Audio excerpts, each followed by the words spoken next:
नमस्कार, आप सभी का स्वागत है। मेरा नाम आनंद है। भारत खबर 24 आप सभी का स्वागत करता है। आज हम लोग अंबेडकर नगर लोकसभा में मौजूद हैं। समाजवादी पार्टी इंडिया गठबंधन है। यहाँ से लालजी वर्मा जो पूर्व में उत्तर प्रदेश सरकार में मंत्री भी रहे हैं, बीएसपी के नेता थे, इस समय समाजवादी पार्टी के साथ है, राष्ट्रीय महासचिव भी हैं, लोकसभा का चुनाव लड़ रहे हैं और विधानसभा कटहरी से विधायक भी हैं। लगातार जिस तरह से समाजवादी पार्टी पीडीए नारे के साथ, पीडीए फॉर्मूले के साथ चुनाव में आगे बढ़ रही है, इंडिया अलायंस के साथ जाकर के वो लोग लगातार जिस तरह से चुनावी तैयारियों में लगे हैं, वहीं बीजेपी ने यही से जो 2019 में समाजवादी पार्टी बीएसपी गठबंधन के प्रत्याशी रहे रितेश पांडे सांसद, वो अब हाथी की सवारी छोड़ करके कमल के साथ आ चुके हैं। वो चुनावी मैदान में है। तमाम मुद्दे हैं, बातचीत करेंगे। मेरे साथ लालजी वर्मा जी मौजूद है। बहुत बहुत स्वागत है आपका सर। धन्यवाद। इस बार का चुनाव कैसे देखते हैं? 24 का चुनाव, इंडिया अलायंस एक साथ, उधर एनडीए, कैसे देखते हैं आप इस बार का चुनाव? इस बार का चुनाव सत्ता से भाजपा को बेदखल करने का चुनाव है। इस देश का लोकतंत्र और संविधान खतरे में है और निश्चित रूप से प्रदेश और देश की जनता बेरोजगारी की समस्या को लेकर, महंगाई की समस्या को लेकर और साथ ही साथ बाबा साहब को संविधान बचाने के लिए इस बार भाजपा को सत्ता से बेदखल करने के लिए उत्तर प्रदेश में समाजवादी पार्टी और इंडिया गठबंधन को भारी वोटों से जिताने का काम करेगी। समाजवादी पार्टी ने एक नारा दिया है पीडीए का, पिछड़ा, दलित, अल्पसंख्यक, आधी आबादी, जी, आदिवासी, सबको शामिल करने की कोशिश की है उसमें। लेकिन एक बात बताइए, जो दलित है, दलित को कैसे आप अपने साथ जोड़ेंगे? आप बीएसपी के नेता भी रहे हैं, कैडर के नेता रहे हैं, तो दलित समाज समाजवादी पार्टी के साथ कैसे जुड़ेगा, कैसे जुड़ रहा है? आज समाजवादी पार्टी ने पिछड़ा, दलित, अल्पसंख्यक सबको एक साथ जोड़ने का काम किया है और बड़ी तादाद में जो दलित समाज है वो बहुजन समाज पार्टी से दुखी होकर, और दुखी इसलिए है कि उसमें जिस तरह से लड़ाई लड़नी चाहिए था, जिस तरह से उनको सम्मान देने की आवश्यकता थी, आज बहुजन समाज पार्टी उससे काफी हद तक पीछे हट रही है। ऐसी स्थिति में जो अनुसूचित जात है उसके ने ये ठाना है कि हमें भाजपा को हराना है। तो जो भाजपा को हराना चाहती है, तो ऐसी स्थिति में उसके पास एक ही विकल्प है कि वो समाजवादी पार्टी के साथ शामिल होकर और भारतीय जनता पार्टी को हराने का काम करे।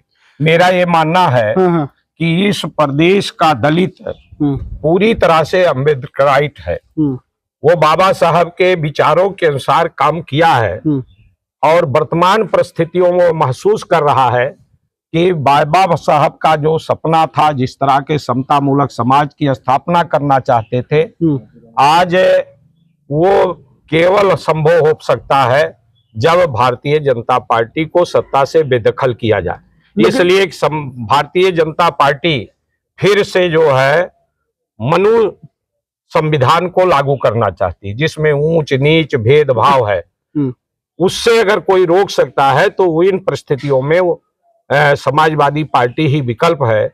इसलिए वो अपनी विचारधारा को लागू कराने के लिए, जो मान्यवर श्री काशीराम जी ने भी समय समय पर उसको जानकारी देने का काम किया, बाबा साहब के पैगाम को सुनाने का काम किया, उस विचारधारा से जुड़कर वो भाजपा को हराने के लिए इस बार समाजवादी पार्टी के साथ इकट्ठा हो रहा। लेकिन लगातार सवाल ये खड़े हो रहे हैं कि जो चंद्रशेखर रावण, जो आजाद समाज पार्टी के राष्ट्रीय अध्यक्ष हैं, वो आप लोगों का खतौली में उपचुनाव होता है, वहां आप लोगों का साथ देते हैं, चुनाव जीतते हैं आप लोग। लेकिन चर्चा ये थी कि इंडिया अलायंस, अखिलेश यादव उनको चुनाव लड़ाएंगे, लेकिन वो सीट नहीं दी नगीना उनको, अब वो अकेले चुनाव लड़ेंगे। उन्होंने कभी न तो इंडिया गठबंधन में शामिल हुए, नहीं, बाहर से सपोर्ट करने की बात चल रही और ना उन्होंने मांग किया। तो बिना मांग किए किसी के लिए कोई सीट कैसे छोड़ सकता है? दूसरा, हमारी पार्टी स्वयं सभी लोगों को समाहित कर रही अपनी पार्टी के अंदर, और जो टिकट का वितरण भी हुआ है, आपने इस बात को महसूस किया कि एक नहीं 3-3 सीटों पर हमने गैर रिजर्व सीटों पर अनुसूचित जात को उम्मीदवार बनाया है।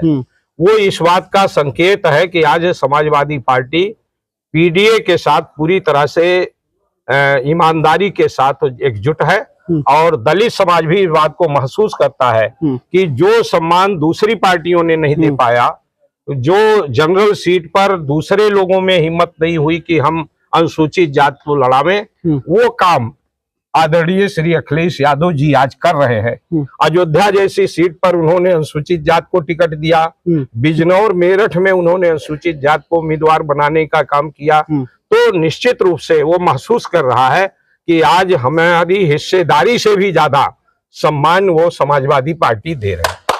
अच्छा, एक बात बताइए, आप मायावती जी के करीब रहे हैं, उनकी सरकार में मंत्री थे, क्या लगता है कि उनकी चुप्पी या उनका लोकसभा के चुनाव में लड़ेंगी तो किसको फायदा नुकसान पहुंचाएंगे? देखिए, ऐसा है कि बहन कुमारी मायावती जी 2007 के चुनाव के बाद कुछ लोगों ने इस तरह का सलाह देने का काम किया कि ब्राह्मण समाज ही बहुजन समाज पार्टी को सत्ता में लाया है। कौन लोग? कुछ लोग नाम ले लीजिए। नाम की आवश्यकता नहीं है।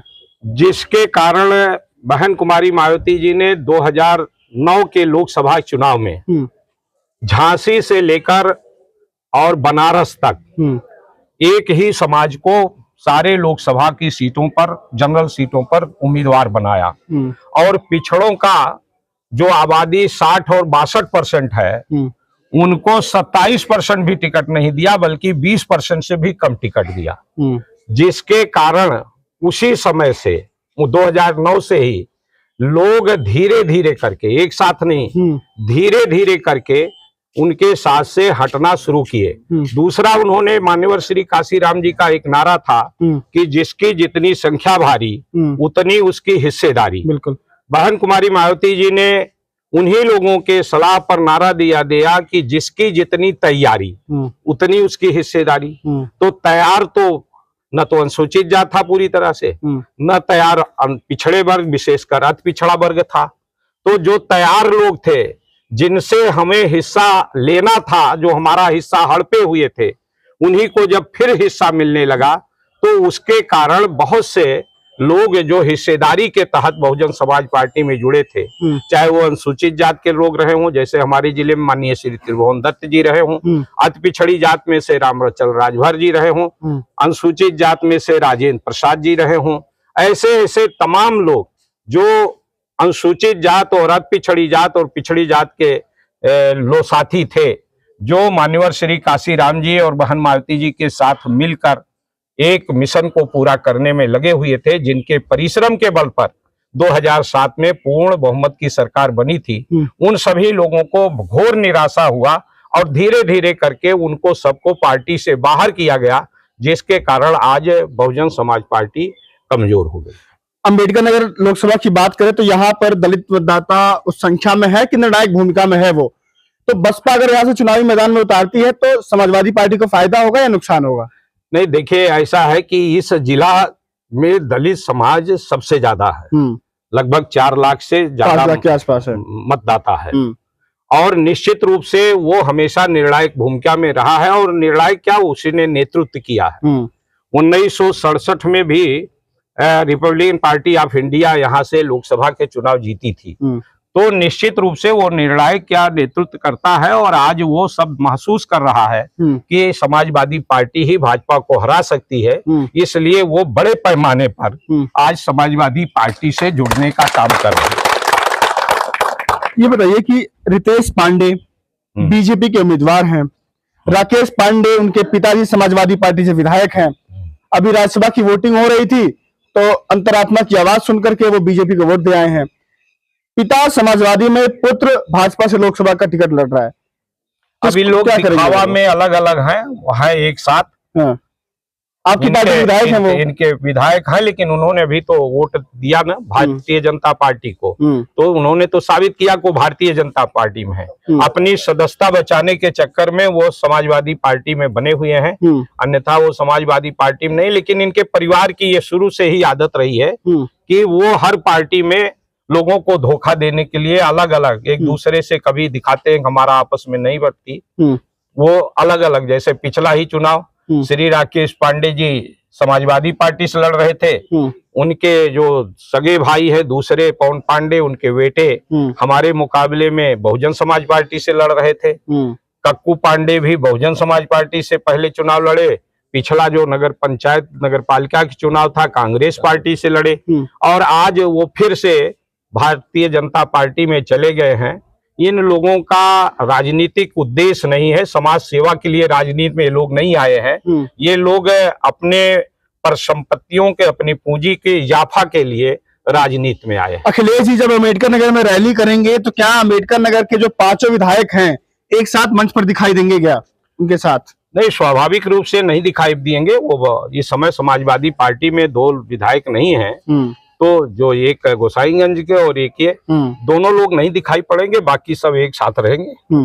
क्या क्या मुद्दे होंगे अगर आप 4 जून को नतीजा आएगा, अगर आप दिल्ली पहुंचते हैं सांसद बनके, तो अम्बेडकर नगर की जनता को क्या सौगातें देंगे? क्या मन में चल रहा है? हमारे मन में जो भारत का संविधान है, उसके बाबा साहब का जो संविधान है, जो समता और बराबरी पर आधारित संविधान है, उसका हिफाजत, उसको मजबूती प्रदान करना, अंबेडकर नगर में एम्स जैसी संस्था का स्थापना करना, और साथ ही साथ बेरोजगार नौजवानों को रोजगार उपलब्ध कराने की व्यवस्था करना। चलिए, मेरे साथ लालजी वर्मा मौजूद थे, चुनाव लड़ रहे हैं, वर्तमान में विधायक हैं और सांसद बनकर के दिल्ली जाना चाहते हैं। लगातार यहाँ पर लोगों से बात करने के बाद हमने इनसे बात की, क्या माहौल था मैंने आपको दिखाया। अखिलेश पांडे जो बसपा से भाजपा में आए हैं, लालजी वर्मा जो समाजवादी पार्टी के उम्मीदवार है, 4 जून से कौन पहुंचता है, जो भी माहौल होगा आपको दिखाएंगे। हमारे साथ फिलहाल के लिए नमस्कार।